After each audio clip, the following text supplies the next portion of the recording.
श्री शिवाय नमस्तुभ्यम। आज सुनिए शिव महापुराण की कथा का अध्याय 11। आज के अध्याय में आप सुनेंगे भगवान शिव का दक्ष यज्ञ मंडप में पधारकर दक्ष को जीवित करना तथा दक्ष और विष्णु आदि द्वारा भगवान शिव की स्तुति का प्रसंग है। जब देवताओं सहित भगवान विष्णु कैलाश पर्वत पर भगवान शिव से मिलने के लिए गए, तब भगवान विष्णु आदि बोले, हे देव, हे महादेव, लोकाचार का प्रदर्शन करने वाले, हे प्रभु, आपकी कृपा से हम लोग आप परमेश्वर शंभु को परम ब्रह्मा मानते हैं। हे परमेश्वर, हे तात, आप संपूर्ण संसार को मोहने वाली अपनी उत्कृष्ट माया से हमें क्यों मोहित कर रहे हैं? आप संसार के बीज भूत प्रकृति तथा पुरुष से भी परे हैं। आप ही अपनी इच्छा से इस विश्व का सृजन करते हैं, पालन करते हैं तथा संहार भी करते हैं। हे ईशान, हे विभो, आपने ही दयालु होकर वेदत्रय की रक्षा के लिए दक्ष रूपी सूत्र के द्वारा यज्ञ की रचना की है। आपने ही संसार में उन मर्यादाओं की स्थापना की है जिन पर वेद मार्ग परायण तथा दृढ़ व्रत का पालन करने वाले ब्राह्मण लोग श्रद्धा करते हैं। हे विभो, आप ही मंगलों के कर्ता हैं। आप ही अपनों और दूसरों को सुख प्रदान करने वाले हैं और आप ही अमंगलों की भी हितकारी अथवा अहितकारी या मिश्रित फल देने वाले हैं।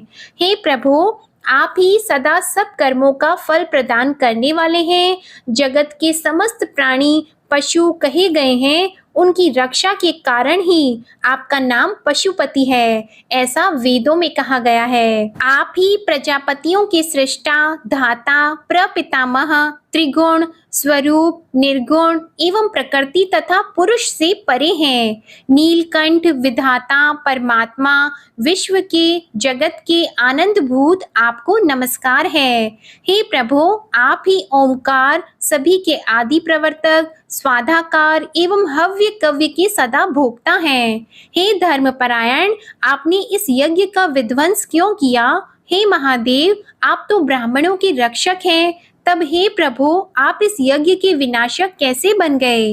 हे प्रभु, आप ब्राह्मण, गौ तथा धर्म की रक्षा करने वाले एवं सभी प्राणियों को शरण प्रदान करने वाले तथा अनंत हैं। हे भगवान, हे रुद्र, हे सूर्य के समान अमित तेज वाले, आपको प्रणाम है। रस रूप, जल रूप, जगन्मय स्वरूप, आप भव देवता को नमस्कार है।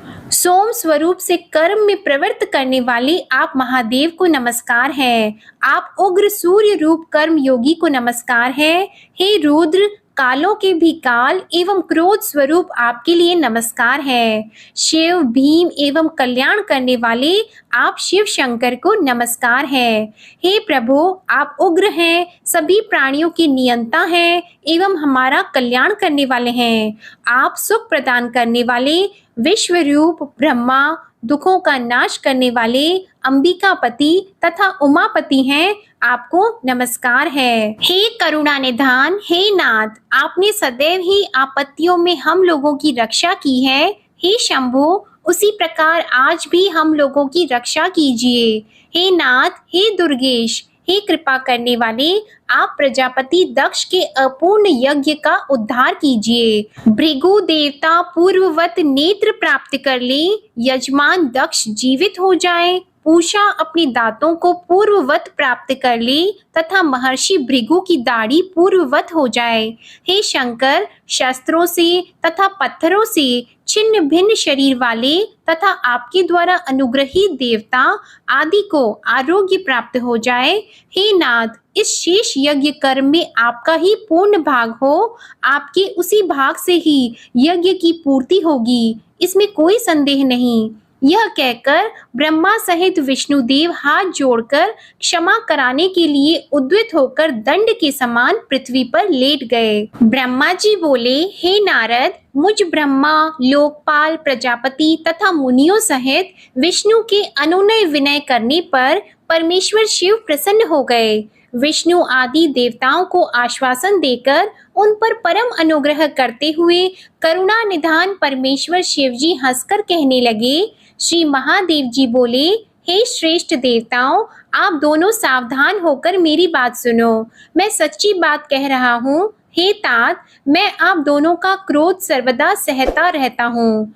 बालकों अर्थात अज्ञानियों के द्वारा किए गए अपराध का मैं न तो वर्णन करता हूँ और न चिंतन ही करता हूँ।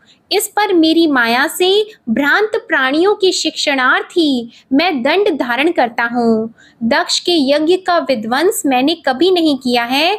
दक्ष स्वयं ही दूसरों से द्वेष करते हैं। दूसरों के प्रति जैसा व्यवहार किया जाएगा वह अपने लिए ही फलित होगा।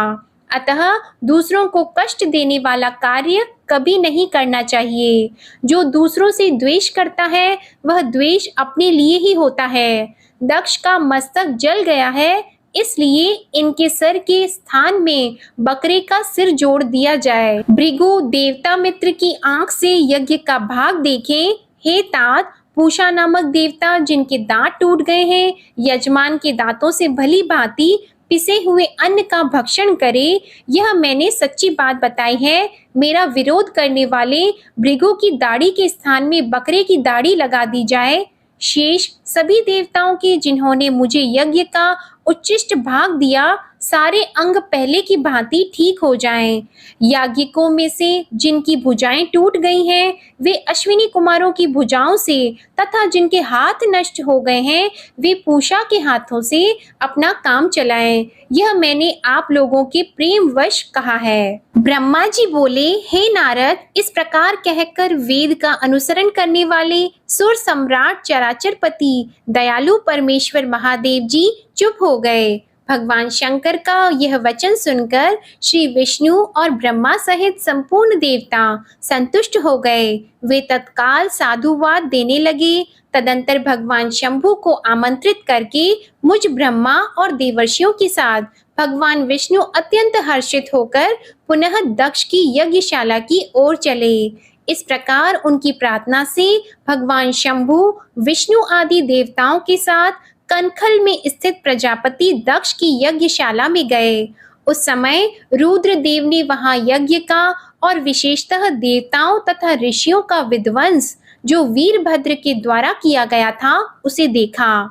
स्वाहा, स्वधा, पूषा, तुष्टि, भूति, सरस्वती, अन्य समस्त ऋषि, पितर, अग्नि तथा अन्य अन्य बहुत से यक्ष, गंधर्व एवं राक्षस वहां पड़े थे। उनमें से कुछ लोगों के अंग तोड़ डाले गए थे, कुछ लोगों के बाल नोच लिए गए थे और कितने ही उस सम्रांगण में मरे पड़े थे। उस यज्ञ की वैसी दुर्वस्था देखकर भगवान शंकर ने अपने गणनायक पराक्रमी वीरभद्र को बुलाकर हंसते हुए कहा, हे महाबाहु वीरभद्र, यह तुमने कैसा काम किया। हे तात, थोड़ी ही देर में देवता तथा ऋषि आदि को बड़ा भारी दंड दे दिया। हे तात, जिसने ऐसा द्रोहपूर्ण कार्य किया तथा इस विलक्षण यज्ञ का आयोजन किया और जिसे ऐसा फल मिला, उस दक्ष को तुम शीघ्र यहाँ ले आओ। ब्रह्मा जी बोले, भगवान शंकर के ऐसा कहने पर वीरभद्र ने शीघ्रता पूर्वक दक्ष का धड़ लाकर उन शंभु के समक्ष डाल दिया। हे मुनि श्रेष्ठ, उसे सिर रहित देखकर लोक कल्याणकारी भगवान शंकर ने आगे खड़े हुए वीरभद्र से हंसकर पूछा, दक्ष का सिर कहाँ है। तब प्रभावशाली वीरभद्र ने कहा, हे शंकर, मैंने तो उसी समय दक्ष के सिर को आग में होम कर दिया था। वीरभद्र की यह बात सुनकर भगवान शंकर ने देवताओं को प्रसन्नता पूर्वक वैसी ही आज्ञा दी जो पहले से दे रखी थी। भगवान शंभु ने उस समय जो कुछ कहा उसकी मेरे द्वारा पूर्ति कराकर श्री हरि आदि सब देवताओं ने भृगु आदि सब को शीघ्र ही ठीक कर दिया। तदंतर शंभु के आदेश से प्रजापति दक्ष के धड़ के साथ सर्वनीय पशु बकरे का सिर जोड़ दिया गया। उस सिर के जोड़े जाते ही शंभु की कृपा दृष्टि पड़ने से प्रजापति दक्ष प्राण प्राप्त करके तत्क्षण सोकर जगे हुए पुरुष की भांति उठकर खड़े हो गए। उठते ही दक्ष ने प्रसन्न चित्त होकर प्रेम पूर्वक अपने सामने करुणानिधि भगवान शंकर को देखा। पहले महादेव जी से द्वेष करने के कारण उनका अंतःकरण मलिन हो गया था, परंतु उस समय शिव जी के दर्शन से वे तत्काल शरद ऋतु के चंद्रमा की भांति निर्मल हो गए। यद्यपि वे प्रेम के वशीभूत होकर मन में शिवजी की स्तुति करने की इच्छा कर रहे थे, किंतु उन्हें उसी समय सती के द्वारा शरीर त्याग का स्मरण हो आया। इसलिए वे उत्कंठा से व्याकुल होने के कारण स्तुति नहीं कर सके। तदंतर लज्जित होकर दक्ष प्रजापति प्रसन्न चित्त होकर विनम्रता पूर्वक लोक का कल्याण करने वाले भगवान शंकर की स्तुति करने लगे। दक्ष बोले, वरदानी, श्रेष्ठ, महेश्वर, ज्ञान निधि, सनातन देव को नमस्कार करता हूँ। देवादि देवों के भी ईश्वर, सुख रूप एवं संसार के एकमात्र बंधु भगवान शंकर जी को मैं नमस्कार करता हूँ। हे विश्वेश्वर, आप विश्व रूप, पुरातन ब्रह्मा तथा आत्म स्वरूप को मैं नमस्कार करता हूँ। मैं संसार के भावों का चिंतन करने वाले परात्पर शंकर को नमस्कार करता हूँ। हे देव देव, हे महादेव, आपको नमस्कार है, मुझ पर कृपा कीजिए, आज मेरे अपराध को क्षमा कीजिए। हे शंकर, आपने दंड के बहाने ही मुझ पर अनुग्रह किया है, मैं खल और मूर्ख हूँ। हे देव, मुझे आपके तत्व का ज्ञान नहीं था। हे प्रभु, आप विष्णु एवं ब्रह्मा आदि देवों के भी सेव्य, वेदों से जानने योग्य तथा महेश्वर हैं। आज मुझे आपके तात्विक स्वरूप का ज्ञान हुआ है। आप सभी लोगों में श्रेष्ठ माने गए हैं। आप सत्पुरुषों के लिए कल्प वृक्ष हैं और दुष्टों को सदा दंड प्रदान करने वाले हैं।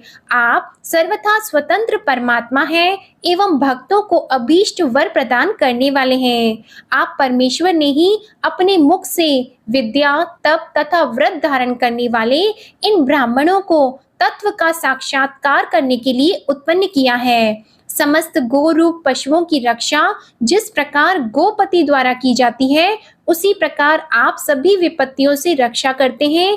आप मर्यादा के परिपालक तथा दुर्जनों के लिए दंड धारण करते हैं। हे भगवान, मैंने अनेक प्रकार के कटु वचन रूपी बाणों से आप परमेश्वर को बींद डाला था, फिर भी अत्यंत क्षीण आशा वाले इन देवताओं सहित मुझ पर आपने दया ही की है। इसलिए हे शंभो, हे भक्तवत्सल, आप परात्पर भगवान मेरे द्वारा की गई पूजा से संतुष्ट हो जाइए। ब्रह्मा जी बोले, इस प्रकार लोक का कल्याण करने वाले महाप्रभु महेश्वर को विनम्रता पूर्वक स्तुति करके प्रजापति मौन हो गए। उसके बाद भगवान विष्णु प्रसन्न चित्त होकर दोनों हाथ जोड़कर प्रणाम करके गदगद वाणी से वृषभ ध्वज शिव की स्तुति करने लगे।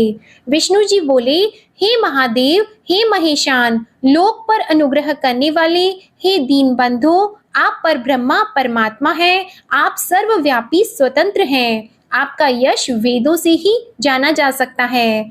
आपने हम लोगों पर कृपा की है, उससे हम लोग कृतकृत्य हो गए। हे महेश्वर, इस मेरे भक्त दुष्ट दक्ष ने पूर्व में आपकी जो निंदा की है, उसे आप आज क्षमा कीजिए, क्योंकि आप निर्विकार हैं। हे शंकर, मैंने भी मूर्खतावश आपका अपराध किया है, जो दक्ष के पक्ष से आपके गण वीरभद्र के साथ युद्ध किया। हे सदाशिव, आप मेरे स्वामी हैं, आप पर ब्रह्मा हैं, मैं आपका दास हूँ, आप सभी के पिता हैं, इसलिए आपको हम सबका पालन करना चाहिए। ब्रह्मा जी बोले, हे देवदेव, हे महादेव, हे करुणा सागर, हे प्रभु, आप स्वतंत्र परमात्मा परमेश्वर अद्वय तथा अविनाशी हैं। हे ईश्वर, हे देव, आपने मेरे इस पुत्र पर अनुग्रह किया है, अब आप अपना अपमान भूलकर दक्ष के यज्ञ का उद्धार कीजिए। हे देवेश, अब आप प्रसन्न हो जाइए और अपने सभी प्रकार के शापों से इसका उद्धार कीजिए। आप ज्ञानवान ही मुझे प्रेरणा देने वाले हैं और आप ही निवारण करने वाले हैं। हे महामुनि, इस प्रकार परमात्मा महेश्वर की स्तुति करके दोनों हाथ जोड़कर मैंने अपने मस्तक को झुकाकर उन्हें प्रणाम किया। तदंतर इंद्र आदि देवतागण एवं लोकपाल सावधान होकर प्रसन्न मुख कमल वाले शंकर जी की स्तुति करने लगे। उसके बाद अन्य सभी देवता, सिद्ध, ऋषि एवं प्रजापति गण भी प्रसन्नता के साथ शिव जी की स्तुति करने लगे। तत्पश्चात उपदेवता, नाग, सदस्य तथा ब्राह्मण लोग भी सद्भक्ति के साथ प्रणाम करके अलग अलग स्तुति करने लगे। ब्रह्मा जी बोले, हे नारद, इस प्रकार रमापति विष्णु मेरे देवताओं, ऋषियों तथा अन्य लोगों के साथ स्तुति करने पर महादेव जी बड़े प्रसन्न हो गए। तब वे शंभु कृपा दृष्टि से सभी ऋषियों एवं देवताओं को देखकर तथा मुझ ब्रह्मा और श्री विष्णु का समाधान करके दक्ष से इस प्रकार कहने लगे। महादेव जी बोले, हे प्रजापति, हे दक्ष, मैं जो कुछ कह रहा हूँ वह आप सुनो। मैं प्रसन्न हूँ, यद्यपि मैं सबका ईश्वर हूँ और स्वतंत्र हूँ, फिर भी सदा भक्तों के अधीन रहता हूँ। 4 प्रकार के पुण्यात्मा मेरा भजन करते हैं। हे दक्ष, हे प्रजापति, उनमें पूर्व की अपेक्षा उत्तरोत्तर श्रेष्ठ हैं। उनमें आर्त, जिज्ञासु, अर्थात्री और चौथा ज्ञानी है। पहले के 3 तो सामान्य भक्त हैं और चौथा विशिष्ट महत्व का है। उनमें चौथा ज्ञानी ही मुझे अधिक प्रिय है और वह मेरा रूप माना गया है। उससे बढ़कर दूसरा कोई मुझे प्रिय नहीं है। मैं सत्य सत्य कह रहा हूँ। वेद वेदांत के पारगामी विद्वान ही मुखानी को ज्ञान के द्वारा जान सकते हैं। अल्प बुद्धि वाले ही ज्ञान के बिना मुझे प्राप्त करने का प्रयत्न करते हैं। कर्म के वशीभूत मूढ़ मानव न वेदों से, न यज्ञों से, न दानों से और न तपस्या से ही मुझे पा सकते हैं। आप केवल कर्म के द्वारा ही इस संसार को पार करना चाहते थे, इसीलिए रुष्ट होकर मैंने इस यज्ञ का विनाश किया है। अतः हे दक्ष, आज से आप बुद्धि के द्वारा मुझे परमेश्वर मानकर ज्ञान का आश्रय लेते हुए सावधान होकर कर्म कीजिए। प्रजापति, आप उत्तम बुद्धि के द्वारा मेरी दूसरी बात भी सुनिए। मैं अपने सगुण स्वरूप के विषय में भी धर्म की दृष्टि से गोपनीय बात आपसे कहता हूँ। जगत का परम कारण रूप मैं ही ब्रह्मा और विष्णु हूँ। मैं सबका आत्मा, ईश्वर, साक्षी, स्वयं प्रकाश तथा निर्विशेष हूँ। हे मुने, अपनी त्रिगुणात्मक माया में प्रवेश करके मैं ही जगत का सृजन, पालन और संहार करता हुआ क्रियाओं के अनुरूप ब्रह्मा, विष्णु और रुद्र नामों को धारण करता हूँ। उस अद्वितीय केवल विशुद्ध मुझ पर ब्रह्मा परमात्मा में अज्ञानी पुरुष ही ब्रह्मा, ईश्वर तथा अन्य समस्त जीवों को भिन्न रूप से देखता है। जैसे मनुष्य अपने सिर, हाथ आदि अंगों में परकीय बुद्धि कभी नहीं करता, उसी तरह मेरा भक्त सभी प्राणियों में भेद बुद्धि नहीं रखता। हे दक्ष, सभी भूतों के आत्मा स्वरूप तथा एक ही भाव वाले ब्रह्मा, विष्णु और मुझ शिव, इन तीनों देवताओं में जो भेद नहीं देखता वही शांति प्राप्त करता है। जो नराधम तीनों देवताओं में भेद बुद्धि रखता है वह निश्चय ही जब तक चंद्रमा और तारे रहते हैं तब तक नरक में निवास करता है। मुझ में परायण होकर जो बुद्धिमान मनुष्य सभी देवताओं की पूजा करता है उसे इस प्रकार का ज्ञान हो जाता है जिससे उसकी शाश्वती मुक्ति हो जाती है। विधाता की भक्ति के बिना विष्णु की भक्ति नहीं हो सकती और विष्णु की भक्ति के बिना मेरी भक्ति कभी नहीं हो सकती। ऐसा कहकर कृपालु सबके स्वामी परमेश्वर शिव सबको सुनाते हुए फिर से यह वचन बोले, यदि कोई विष्णु भक्त मेरी निंदा करेगा और मेरा भक्त विष्णु की निंदा करेगा तो आपको दिए हुए समस्त शाप उन्हीं दोनों को प्राप्त होंगे और निश्चय ही उन्हें तत्व ज्ञान की प्राप्ति नहीं हो सकती। ब्रह्मा जी बोले, हे मुने, भगवान महेश्वर के इस वचन को सुनकर वहां उपस्थित सभी देवता मुनि आदि अत्यंत हर्षित हुए। शिव जी को अखिलेश्वर मानकर दक्ष कुटुंब सहित प्रसन्नता पूर्वक शिव भक्ति में तत्पर हो गए और वे देवता आदि भी शिव भक्ति परायण हो गए। जिसने जिस प्रकार से परमात्मा शंभु की स्तुति की थी उसे उसी प्रकार संतुष्ट चित्त हुए शंभु ने वर दिया। हे मुनि, उसके बाद भगवान शिव की आज्ञा पाकर प्रसन्न चित्त हुए शिव भक्त दक्ष ने शिव जी की कृपा से यज्ञ पूरा किया। उन्होंने देवताओं को यज्ञ भाग दिया और शिव जी को पूर्ण भाग दिया। साथ ही उन्होंने ब्राह्मणों को दान भी दिया। इस तरह उन्हें शंभु का अनुग्रह प्राप्त हुआ। इस प्रकार महादेव जी के उस महान कर्म का विधि पूर्वक वर्णन किया गया और प्रजापति दक्ष ने ऋत्विजों के सहयोग से उस यज्ञ कर्म को विधिवत समाप्त किया। हे मुनीश्वर, इस प्रकार पर ब्रह्मा स्वरूप शंकर जी की कृपा से दक्ष का यज्ञ पूर्ण हुआ। तदंतर सब देवता और ऋषि संतुष्ट होकर भगवान शिव के यश का वर्णन करते हुए अपने अपने स्थान को चले गए। दूसरे लोग भी उस समय वहां से सुखपूर्वक चले गए। मैं और भगवान विष्णु भी अत्यंत प्रसन्न होकर भगवान शिव के सदा सर्व मंगलदायक सुयश का निरंतर गान करते हुए अपने अपने स्थान को स आनंद चल दिए। सत्पुरुषों को आश्रय देने वाले महादेव जी भी दक्ष से प्रीति पूर्वक सम्मानित होकर प्रसन्नता के साथ गणों सहित अपने निवास स्थान कैलाश पर्वत पर चले गए। अपने पर्वत पर आकर शंभु ने अपनी प्रिया सती का स्मरण किया और प्रधान गण से वह कथा कही। विज्ञानमय भगवान शंकर ने लौकिक गति का अवलंबन कर अपने सकाम भाव को प्रकट करते हुए तथा सती चरित्र वर्णन करते हुए बहुत समय व्यतीत किया। हे मुने, वे सज्जनों के शरणदाता, सबके स्वामी, अनीति न करने वाले तथा पर ब्रह्मा हैं। उन्हें मोह, शोक अथवा अन्य विकार कहाँ से हो सकता है? जब मैं और विष्णु भी उनके भेद को कभी नहीं जान पाए तो अन्य देवता, मुनि, मनुष्य आदि तथा योगी जन की बात ही क्या है। भगवान शंकर की महिमा अनंत है, जिसे बड़े बड़े विद्वान भी जानने में असमर्थ हैं, किंतु भक्त लोग उनकी कृपा से बिना श्रम के ही उत्तम भक्ति के द्वारा उसे जान लेते हैं। परमात्मा शिव में एक भी विकार नहीं है, किंतु लोक परायण वे सगुण रूप धारण कर अपना चरित्र लोगों को दिखाते हैं।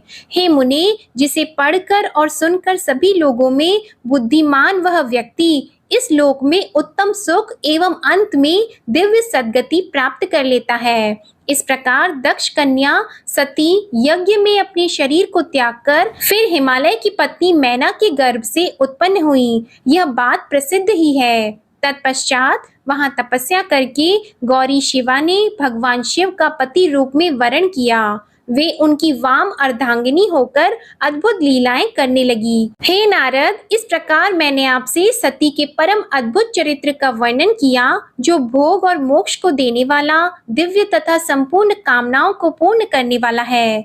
यह आख्यान कालुष्य रहित, पवित्र, दूसरों को पवित्र करने वाला, स्वर्ग की प्राप्ति कराने वाला और पुत्र पौत्र रूप फल प्रदान करने वाला है।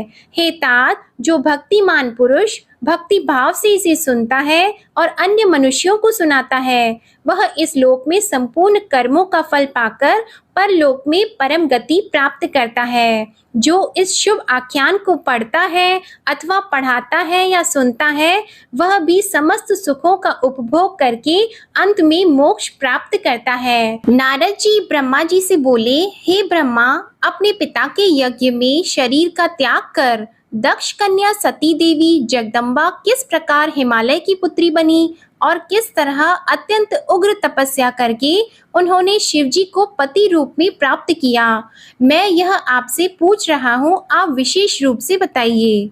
ब्रह्मा जी बोले, हे मुनि श्रेष्ठ, आप शिवा के परम पावन दिव्य सभी पापों को दूर करने वाले कल्याणकारी तथा उत्तम चरित्र को सुनिए।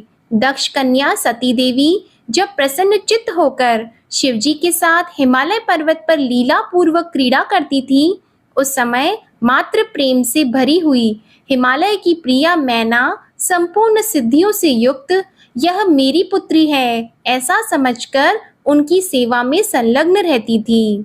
हे मुने, दक्ष कन्या सती देवी ने जब पिता दक्ष के द्वारा अपमानित होकर क्रोधित होकर यज्ञ में अपना शरीर त्याग दिया, उस समय हिमालय प्रिया मैना शिवलोक में स्थित उन भगवती सती की आराधना करना चाह रही थी। उन्हीं की गर्भ से मैं पुत्री के रूप में उत्पन्न हूँ, ऐसा हृदय में विचार करके शरीर का त्याग करने वाली सती ने हिमालय की पुत्री होने के लिए मन में निश्चय किया। देह त्याग के अनंतर समय आने पर सभी देवताओं के द्वारा स्तुत वे भगवती सती प्रसन्नता पूर्वक मैना की पुत्री के रूप में उत्पन्न हुई। उन देवी का नाम पार्वती हुआ। उन्होंने नारद जी के उपदेश से अत्यंत कठोर तपस्या कर पुनः शिवजी को पति के रूप में प्राप्त किया। नारद जी बोले, हे ब्रह्मा, हे विधि, हे महाप्राज्ञ, हे वक्ताओं में श्रेष्ठ, आप मुझसे मेनका की उत्पत्ति, उनकी विवाह तथा चरित्र का वर्णन कीजिए। जिनसे भगवती सती ने पुत्री के रूप में जन्म लिया, वे मेनका देवी धन्य हैं। इसलिए वे पतिव्रता मैना सभी लोगों की मान्य और धन्य हैं। ब्रह्मा जी बोले, हे नारद, हे मुनि, आप पार्वती जी की माता के जन्म, विवाह एवं अन्य भक्तिवर्धक पावन चरित्र को सुनिए। हे मुनि श्रेष्ठ, उत्तर दिशा में पर्वतों का राजा हिमालय नामक महान पर्वत है, जो महातेजस्वी और समृद्धिशाली है। जंगम तथा स्थावर भेद से उसके दो रूप प्रसिद्ध हैं। मैं उसमें सूक्ष्म स्वरूप का संक्षेप में वर्णन कर रहा हूँ। वह पर्वत रमणीय एवं अनेक प्रकार के रत्नों का आकार है, जो पूर्व तथा पश्चिम समुद्र के भीतर प्रवेश करके पृथ्वी के मानदंड की भांति स्थित है। वह नाना प्रकार के वृक्षों से व्याप्त है, अनेक शिखरों के कारण विचित्र शोभा से संपन्न है और सुखी सिंह, व्याघ्र आदि पशुओं से सदा सेवित रहता है। वह तप करने का स्थान है, अत्यंत पावन है, महात्माओं को भी पवित्र करने वाला है, तपस्या में अत्यंत शीघ्र सिद्धि प्रदान करता है, अनेक प्रकार की धातुओं की खान है और शुभ है। वह दिव्य रूप वाला है, सर्वांग सुंदर है, रमणीय है, शैल राजों का भी राजा है, विष्णु का अंश है, विकार रहित एवं सज्जन पुरुषों का प्रिय है। उस पर्वत ने अपनी कुल परंपरा की स्थिति के लिए, धर्म की अभिवृद्धि के लिए और देवताओं तथा पितरों का हित करने की अभिलाषा से अपना विवाह करने की इच्छा की। हे मुनीश्वर, उसी समय देवतागण अपने पूर्ण स्वार्थ का विचार करके दिव्य पितरों के पास आकर उनसे प्रसन्नता पूर्वक कहने लगे। देवता बोले, हे पितरों, आप सभी प्रसन्नचित्त होकर हमारी बात सुने और यदि आप लोगों को देवताओं का कार्य करना अभीष्ट हो तो शीघ्र वैसा ही करें। आप लोगों की मैना नामक जो ज्येष्ठ पुत्री प्रसिद्ध है, वह मंगल रूपिणी है। उसका विवाह आप लोग अत्यंत प्रसन्नता पूर्वक हिमालय नामक पर्वत से कर दीजिए। ऐसा करने पर सभी लोगों का महान लाभ होगा और आप लोगों के तथा देवताओं के दुखों का निवारण भी पग पग पर होता रहेगा। ब्रह्मा जी बोले, देवताओं की यह बात सुनकर पितरों ने परस्पर विचार करके कन्याओं के शाप का स्मरण करके इस बात को स्वीकार कर लिया। उन लोगों ने अपनी कन्या मैना का विवाह विधि पूर्वक हिमालय के साथ कर दिया। उस मंगलमय विवाह में महान उत्सव हुआ। वामदेव शंकर का स्मरण कर विष्णु जी आदि देवता तथा समस्त मुनिगण उस विवाह में आए। उन लोगों ने अनेक प्रकार के दान देकर उत्सव करवाया। तदंतर वे दिव्य पितरों की प्रशंसा करके हिमालय की प्रशंसा करने लगे। इसके बाद परम आनंद से युक्त वे सभी देवता तथा मुनीश्वर शिवा एवं शिव का स्मरण करते हुए अपने अपने निवास स्थान को चले गए। उधर पर्वतराज हिमालय भी अनेक प्रकार के उपहार प्राप्त कर उस प्रिया मैना के साथ विवाह करके अपने घर आए और परम प्रसन्न हुए। नारद जी बोले, हे महाप्राज्ञ, हे विधे, अब आप आदर पूर्वक मैना की उत्पत्ति का वर्णन कीजिए और शाप के भी विषय में बताइए। इस प्रकार मेरे संदेह को दूर कीजिए। ब्रह्मा जी बोले, हे नारद, हे सुतवर्य, आप इन मुनिगणों के साथ विवेक पूर्वक मैना की उत्पत्ति के वृतांत को अत्यंत प्रेम पूर्वक सुनिए। मैं आपसे कहता हूँ, हे मुनि, मैंने अपने दक्ष नामक जिन पुत्र की चर्चा पहले की थी, उनके यहाँ सृष्टि की कारणभूता 60 कन्याएं उत्पन्न हुई। उन्होंने उन कन्याओं का विवाह श्रेष्ठ कश्यप आदि के साथ किया। हे नारद, यह सारा वृतांत आपको विदित ही है। अब प्रस्तुत कथा का आप श्रवण कीजिए। उन्होंने उनमें से स्वधा नाम की कन्या पितरों को दी। उस स्वधा से धर्म मूर्ति रूपा सौभाग्यवती 3 कन्याएं उत्पन्न हुई। हे मुनीश्वर, उन कन्याओं के पवित्र, सदा विघ्नों का हरण करने वाले तथा महामंगल प्रदान करने वाले नामों को मुझसे सुनिए। सबसे बड़ी कन्या का नाम मैना, मझली कन्या का नाम धन्या और अंतिम कन्या का नाम कलावती था। ये सभी कन्याएं पितरों के मन से प्रादुर्भूत हुई थी। ये अयोनिजा कन्याएं लोकाचार के अनुसार स्वधा की पुत्रियां कही गई हैं। इनके पवित्र नामों का उच्चारण करके मनुष्य समस्त कामनाओं को प्राप्त कर लेता है। वे जगत की वंदनीय लोक माता, परमानंद को देने वाली, योगिनी स्वरूपा, उत्कृष्ट ज्ञान की निधि तथा तीनों लोकों में विचरण करने वाली हुई। हे मुनीश्वर, एक समय की बात है, वे तीनों बहनें भगवान विष्णु के निवास स्थान श्वेत द्वीप में उनके दर्शन के लिए गईं। भक्ति पूर्वक विष्णु जी को प्रणाम तथा उनकी स्तुति करके वे उनकी आज्ञा से वहीं रुक गई। उस समय बहुत बड़ा समाज एकत्र हुआ था। हे मुनि, उसी अवसर पर मुझ ब्रह्मा के पुत्र सनकादि सिद्धगण भी वहां गए और श्री हरि को प्रणाम कर वहीं उनकी आज्ञा से बैठ गए। तब सभी लोग सनकादि मुनियों को देखकर वहां बैठे हुए लोक वंदित देवता आदि को प्रणाम करके शीघ्र उठकर खड़े हुए। किंतु हे मुने, वे तीनों बहनें परात्पर शंकर जी की माया से मोहित होने के कारण प्रारब्ध से विवश होकर नहीं उठी। शिव जी की माया अत्यंत प्रबल है, जो सब लोगों को मोहित करने वाली है। समस्त संसार उसी के अधीन है। वह शिव की इच्छा कही जाती है। उसी को प्रारब्ध भी कहा जाता है। उसके अनेक नाम हैं। वह शिव की इच्छा से ही प्रवृत्त होती है, इसमें संदेह नहीं। उसी शिव माया के अधीन होकर उन कन्याओं ने सनक आदि को प्रणाम नहीं किया। वे केवल उन्हें देखकर विस्मित होकर बैठी रह गईं। ज्ञानी होते हुए भी सनकादि मुनीश्वरों ने उनके उस प्रकार के व्यवहार को देखकर अत्यधिक असहाय क्रोध किया।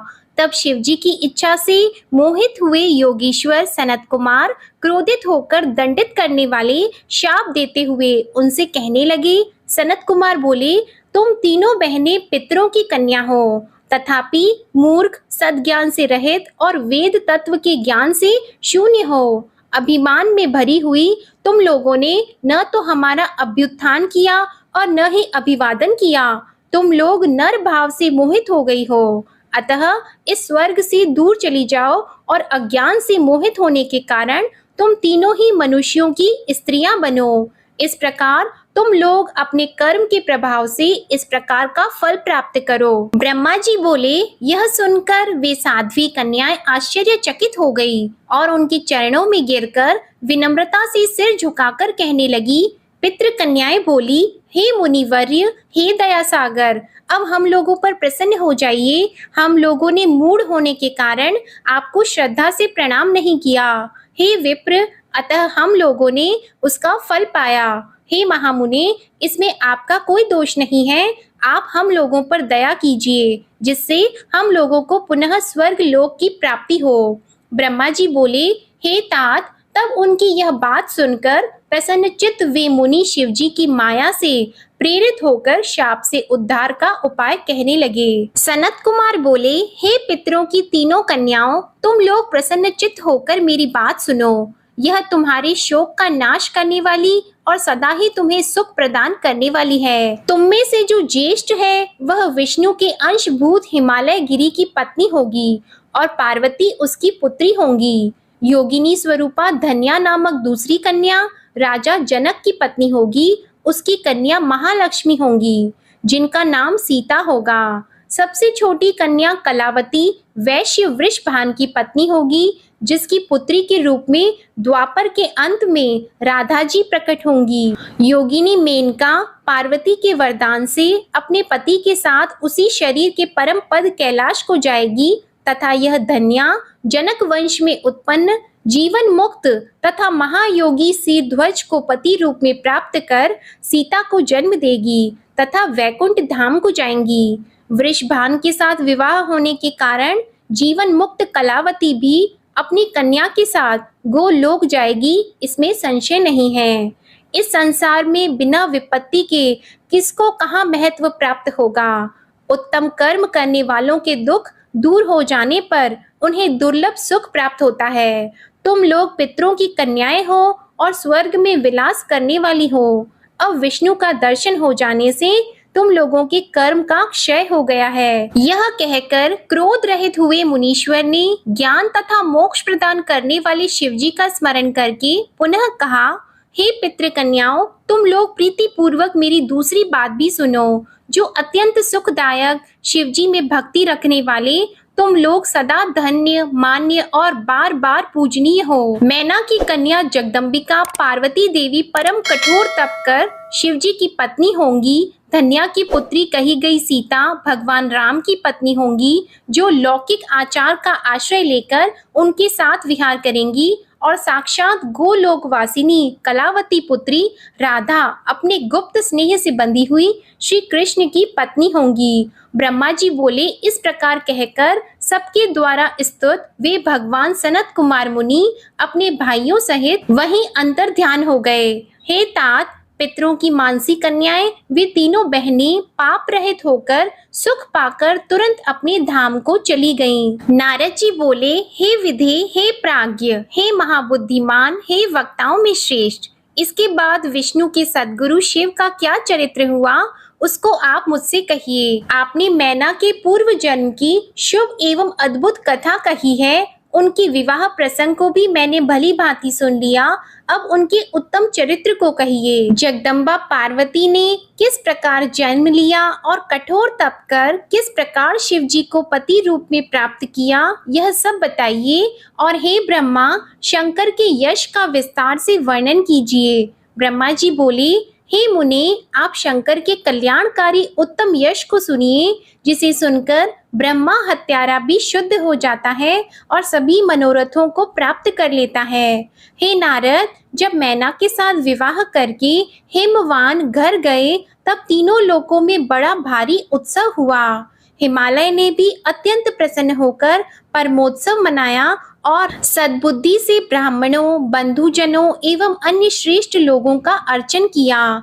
तत्पश्चात सभी संतुष्ट ब्राह्मण, बंधुजन तथा अन्य लोग उन्हें उत्तम आशीर्वाद देकर अपने अपने निवास स्थान को चले गए। हे मुने, उसी समय विष्णु आदि समस्त देवता और महात्मा मुनि गिरिराज के पास गए। गिरिराज ने उन देवताओं को आया हुआ देखकर प्रसन्नता पूर्वक उन्हें प्रणाम किया और अपने भाग्य की सराहना करते हुए भक्ति भाव से उनका सत्कार किया। हाथ जोड़कर मस्तक झुकाए हुए उन्होंने उत्तम भक्ति से स्तुति की। हिमालय के शरीर में महान रोमांच हो आया और उनके नेत्रों से प्रेम के आंसू बहने लगे।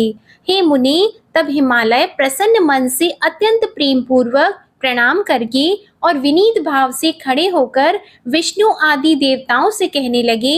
हिमाचल बोले, आज मेरा जन्म सफल हो गया, आज मेरी महान तपस्या सफल हुई, आज मेरा ज्ञान सफल हुआ और आज मेरी क्रियाएं सफल हो गईं। आज मैं धन्य हो गया, मेरी समस्त भूमि धन्य हो गई और मेरा कुल धन्य हो गया, मेरी स्त्री तथा मेरा सब कुछ धन्य हो गया। इसमें संशय नहीं है, क्योंकि आप सभी लोग एक साथ मिलकर एक ही समय यहाँ पधारे हैं। मुझे अपना सेवक समझकर आप लोग प्रसन्नता पूर्वक उचित कार्य के लिए आज्ञा दें। ब्रह्मा जी बोले, तब हिमालय के इस वचन को सुनकर विष्णु आदि देवता अपने कार्य की सिद्धि को मानकर प्रसन्न होकर कहने लगे। देवता बोले, हे महाप्राज्ञ हिमालय, हमारा हितकारक वचन सुनिए। हम सब लोग जिस काम के लिए यहाँ आए हैं उसे प्रसन्नता पूर्वक बता रहे हैं। हे गिरे, पहले जो जगदम्बा उमा दक्ष कन्या सती के रूप में उत्पन्न हुई थी और रुद्र पत्नी होकर चिरकाल तक इस भूतल पर क्रीड़ा करती रहीं, वे ही जगदम्बा अपने पिता से अनादर पाकर अपनी प्रतिज्ञा का स्मरण करके यज्ञ में शरीर का त्याग कर अपने परम धाम को चली गईं।